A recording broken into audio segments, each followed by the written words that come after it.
Welcome back, Mando.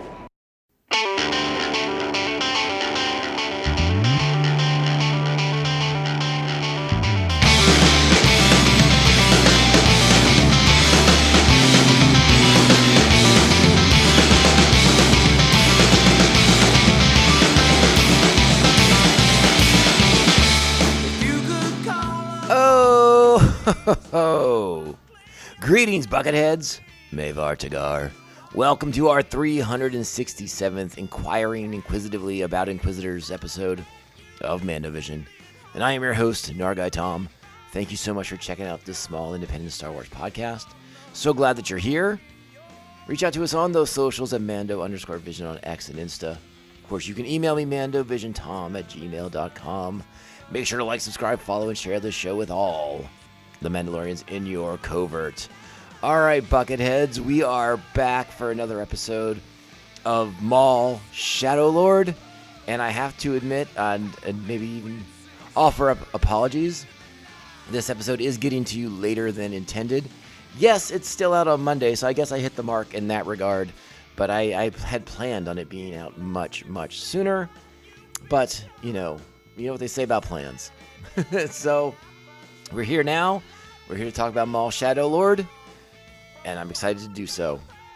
But, of course, there's always something to get to before we can dive right on in, and that is the fact that Star Wars decided to drop the final Mandalorian and Grogu trailer. And, well, listen, I watched the trailer. I've seen it several times. I enjoy the trailer. I considered coming on doing a bonus show to talk about the trailer. But what did we really learn from the trailer? Not much. Not much. We've learned more coming out from the reports from was it Cinecon or whatever, where they preview like the next year's worth of films for all the exhibitors and theater owners and things like that. And a lot of outlets got to see the first 18 minutes of the film. I feel like we learned more from those reports than we did from the new and final trailer for The Mandalorian and Grogu. Yeah, I mean, listen, I'm sure by now we've all had a chance to read those reports and hear them or see them or listen to them being discussed on all of our favorite podcasts and channels and things like that. So I don't really know if I have anything to add to that conversation. Again, I like the trailer. I'm excited for the movie. I wish they would put tickets on sale, for God's sakes. Like, can that happen soon? Because that would be cool. I like to get my ticket, secure my know what time and what theater I'm going to. I want to make my plans because I am planning to see this movie when it comes out on the 22nd. So I'd love for that to happen. And again, I guess one of the main takeaways from the reports that came out about Cinecon in the first 18 minutes of the film is that a lot of what we have seen thus far in the trailers is in that first 18 minutes. I did not read the sort of recap of what was in those 18 minutes. I did not want to know that. I do not want to know anything more than what I've seen from the trailers. Which, again, they haven't shown us a lot, and I think that's a good thing. We'll find out for sure if it is, or if this movie is lacking in substance, and it's just not that deep of a flick at all. And that's why we haven't seen much in the trailers. So that's all I have to say about that. Again, there's a lot of press going on right now. I think it was confirmed that season 4 of The Mandalorian was sort of scrapped in lieu of this film, and sort of the what seems to be the shift of Star Wars back into cinemas, and not so much the Disney Plus series anymore. We'll see how long that holds, if it holds, if it's true, and what that means for the future of Star Wars. Because I guess that is something we have to consider now.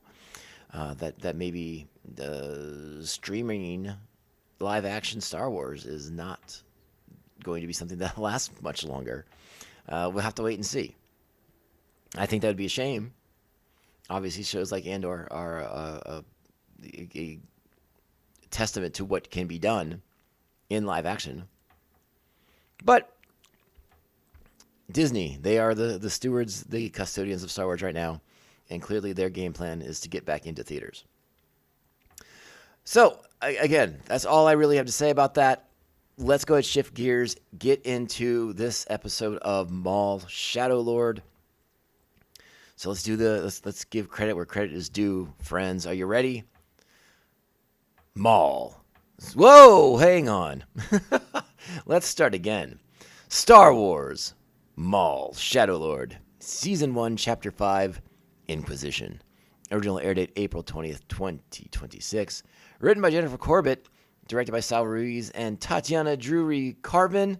Our primary cast for this week: Sam Witwer is Maul, Gideon Adlon is Devin Azara, Kiko Ajina is Chief Kleiss, Richard Iowati is Two Boots, Steve Blum is Icarus, Charlie Bushnell is Riley Lawson, David W. Collins is Spybot, Chris Diamantopoulos is Vario, Ben Diskin is an officer of the police, Dennis Haysbert is Master Iko Diodaki, A.J. Lacasco is Marok, Vanessa Marshall is Rook Cast, Wagner Moore is Brander Lawson, Alistair James Murden is Lieutenant Blake, Christopher Swindle is a commando, one of the Mandalorian commandos, and Tamlin Tomita is Drea Lawson. Welcome to the cast, Tamlin Tomita.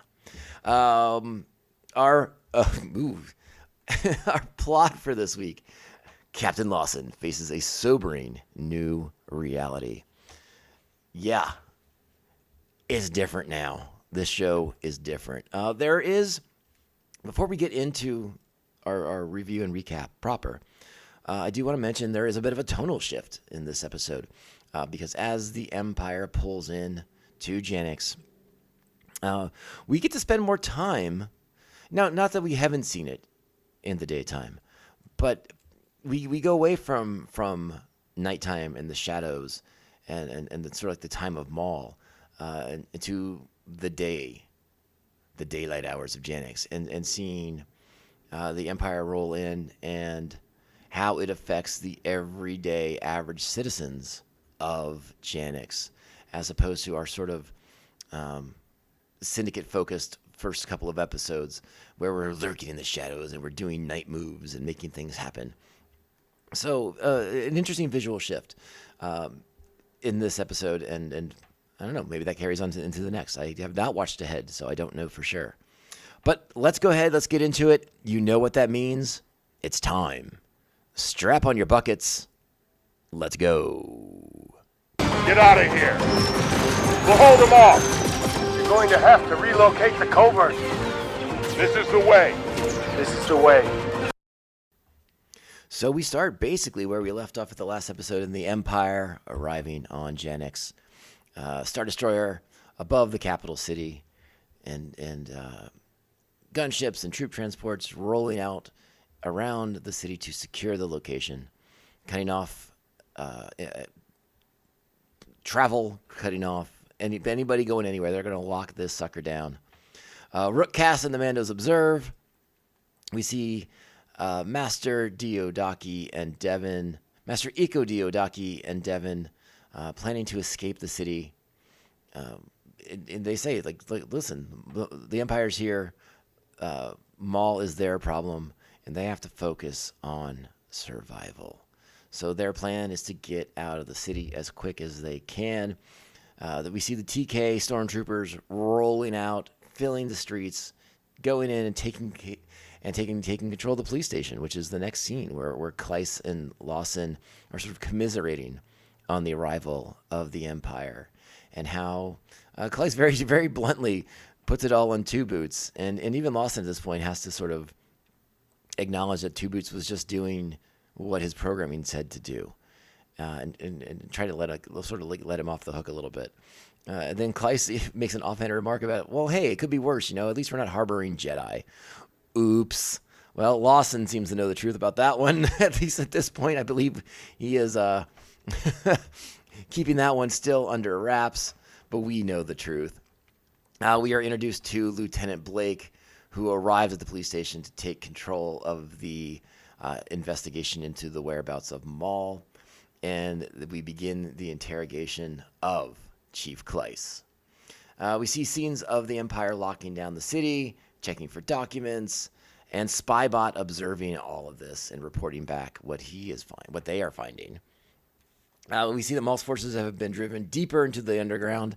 I'm curious what this facility is. Is it just some sort of like a general like city maintenance facility kind of thing, or is it like an old mining operation? Like it's a vast complex with which they now find themselves in.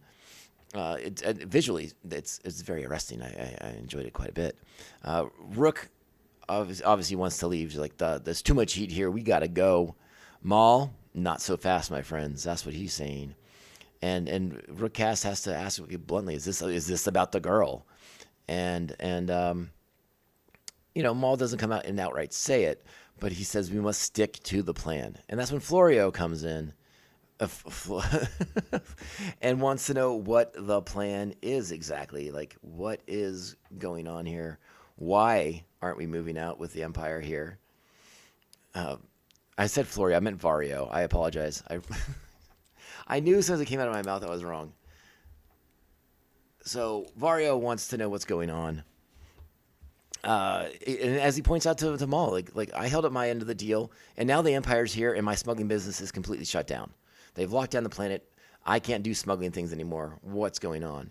And and Maul does it, sort of veils it. He's like, hey man, you're alive. You should just be stoked on that. And then Maul tells him, like, you know what? We've concluded our business. You're free to go. If you want to leave so bad, you can get the heck out of here. And that's when Vario reconsiders that maybe hanging out and hiding out with Maul is a better idea with so many Imperials swarming around the city. Meanwhile, we're seeing a little bit of dissent, I suppose, to an extent. A couple of the Mandalorians, the helmeted Mandalorians that we haven't really heard much of, but they've been very present in the first 4 episodes.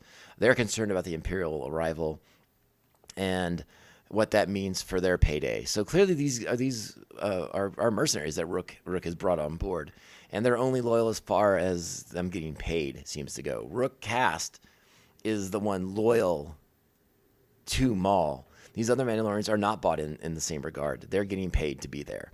So they want to make sure that will continue with the Imperial presence now on Janix. So something to keep an eye on, as there may be, again, some dissent in the air. We see Lawson helpless at his desk as Chief Kleiss has been taken in for her Inquisition and her role in things. Again, Lieutenant Blake, when he comes out, he's kind of hot out of the cannon, thinking that Kleiss is hiding information and believes that she knows where Maul is and that they have been actively hiding Maul. Well,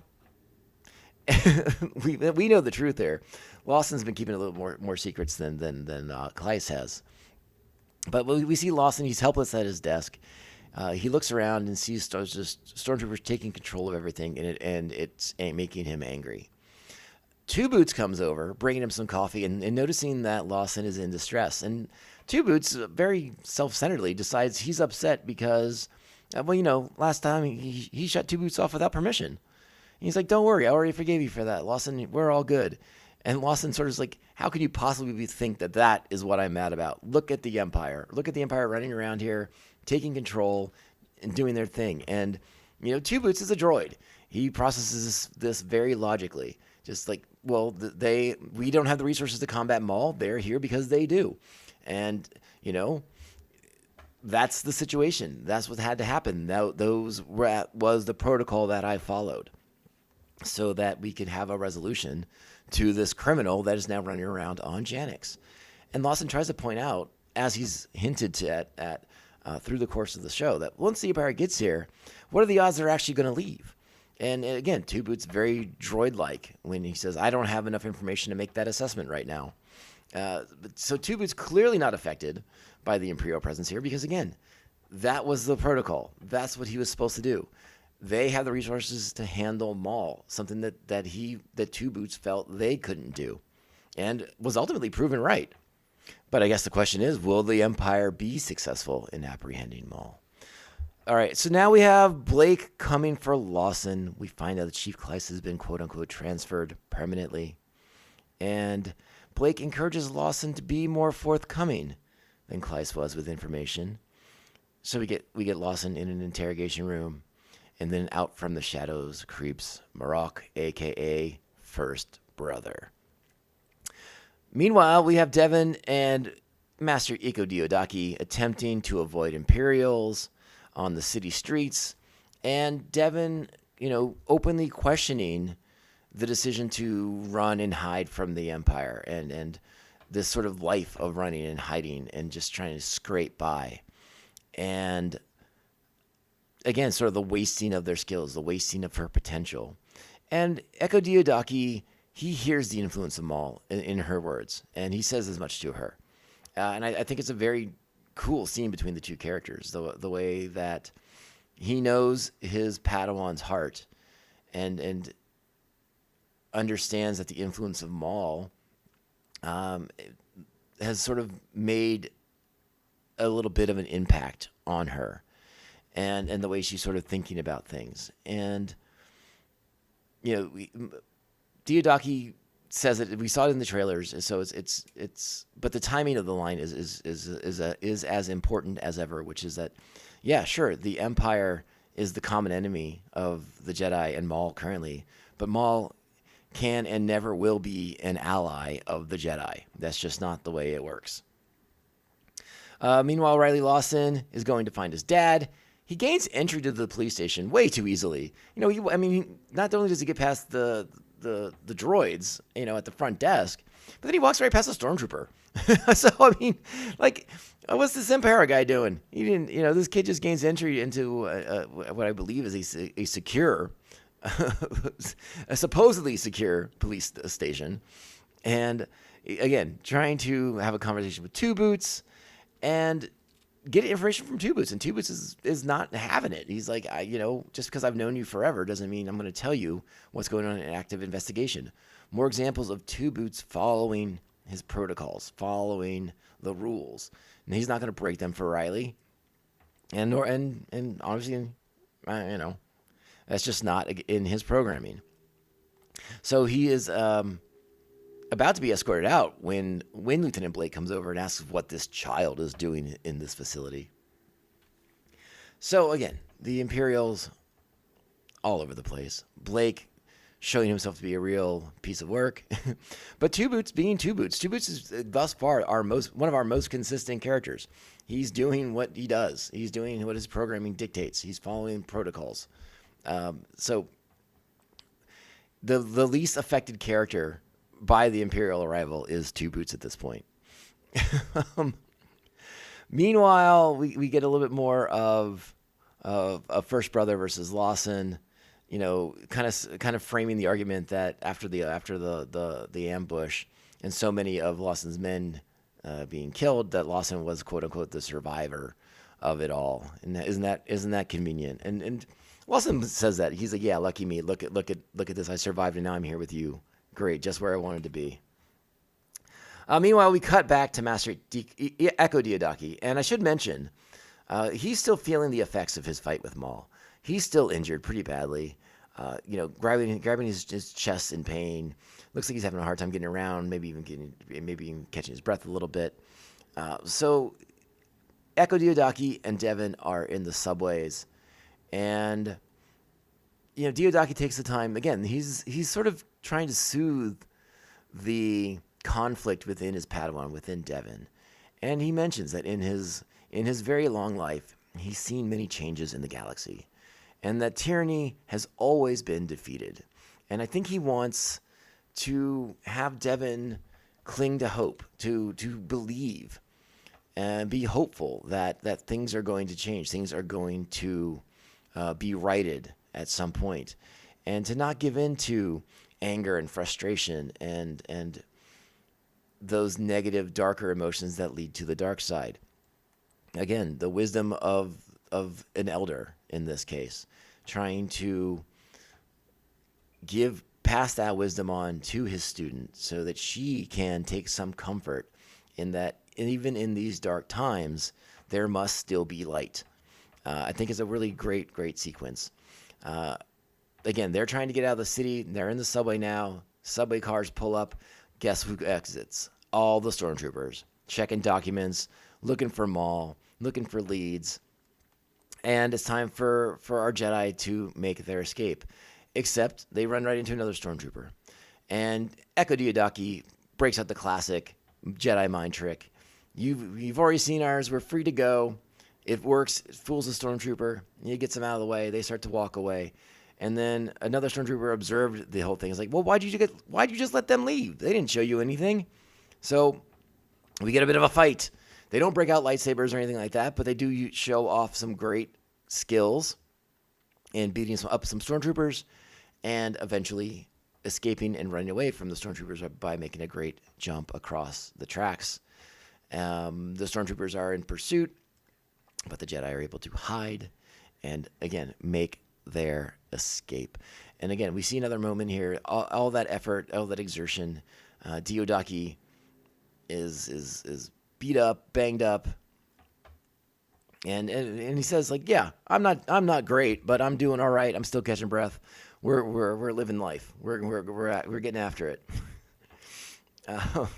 It's a great sequence, and again, this episode doesn't have a ton of action in it.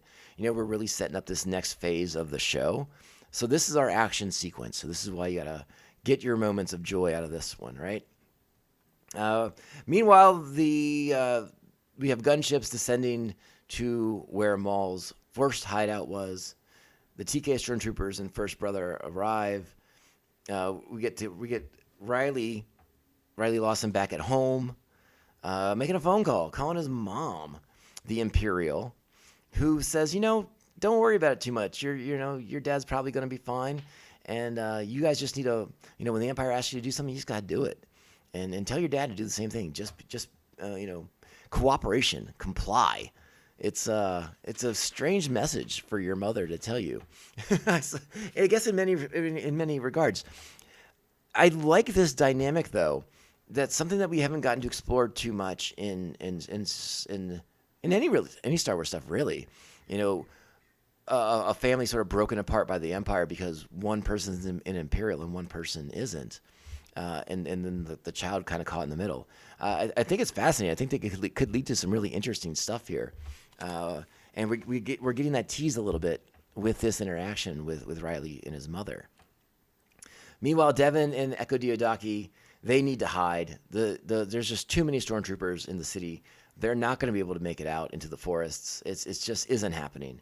So who can they call? Who's the one person they can rely on? Who's the one friend they've made in this entire mess? Well, we'll put a pin in that one for right now. Meanwhile, First Brother continues to investigate and finds evidence of a lightsaber battle. So I believe at this point he knows that it's not just Maul on Janix, that there are Jedi hiding here as well. We get Spybot spying on the Empire, reporting back to Rookcast, who lets Maul know that they are tracking. The Jedi have been located. Devin and Master Echo Diodaki have not escaped the city.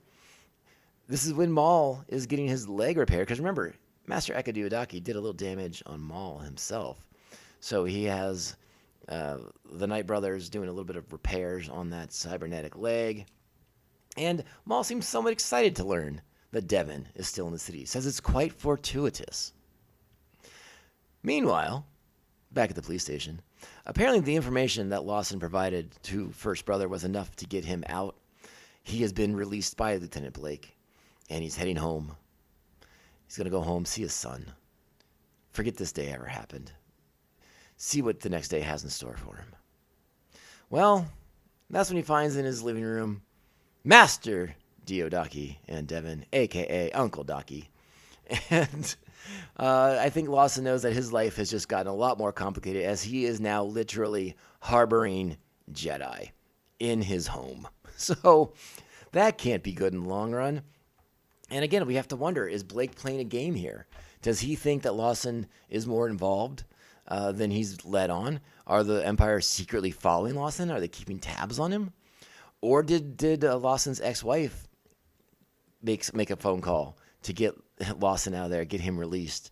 I'm waiting to see what happens. Maybe we'll get some more information on this in our next episode. But that is Chapter 5 of Maul, Shadow Lord. And I think it's a really great episode. And obviously a slower pace as our characters all have to adjust to the shift of the Empire's arrival. So this episode does kind of slow things down from the first 4 that really were pretty pedal to the metal with a lot of great action sequences. Everything's shifting here. Everything. Our characters are getting jumbled and realigned with the presence of the Empire. I think it's 8 buckets still. I think it's a good episode. I really like the stuff. Again, they're not in the episode a ton. And we really pull the emphasis away from our Jedi and Maul himself to sort of explore the Imperial arrival on Janix and how it changes everything for the police and for the citizens of the planet. But those few moments that we get with Master Echo Diodaki and his Jedi Padawan Devin, I think are really poignant and really very interesting and profound with the way with which he's trying to smooth out the fire that's kind of burning in her, that's kind of smother that burning anger and rage that I think he can sense within his Padawan, those fires that Maul was attempting to stoke in the last episodes. And again, the very Star Wars, keep hope alive. Don't give up. Don't give in. These are very important messages in the face of tyranny in Star Wars. So I think it's a good episode. I think it really sets the tone for what's to come next. And I'm really excited to watch Chapter 6 and talk to you guys about that, because that's what we're doing next. Tomorrow, first thing in the morning, I promise, we're going to be talking about Maul, Shadow Lord, Chapter 6. All right, my friends, let's go ahead and wrap this sucker up. All right, this is the MandoVision podcast. I am your host, Nargai Tom. Thank you so much for being here and supporting the show. If you're a new listener, welcome aboard. Hope you enjoy being part of Buckethead Nation, because now you're in. That's all it took. All you had to do, download the show, listen to the show, stream the show. Follow us on the socials at Mando_Vision on X and Insta, MandoVision at Blue Sky. You can email me, MandoVisionTom@gmail.com. Make sure to like, subscribe, follow, and share this show with all the Mandalorians in your covert. If you have the time or the inclination, sweet, sweet, sweet 5-star reviews. They help us out tremendously on whatever platform you're listening or streaming the show. Hey, and we're just glad you're here. Go back out there, be great Star Wars fans, kind, supportive, respectful, understanding, tolerant, and patient. And tell all your friends about how great the Maul series is. Make sure they're watching it, because I got a feeling things are about to ramp up. It's going to be a good time. All right? We'll be back tomorrow to talk about Maul, Shadow Lord, Chapter 6. But remember, this podcast can only end one way. This is the way. This is the way. This is the way. This is the way. Bounty hunting is a complicated profession. I would like to see the baby.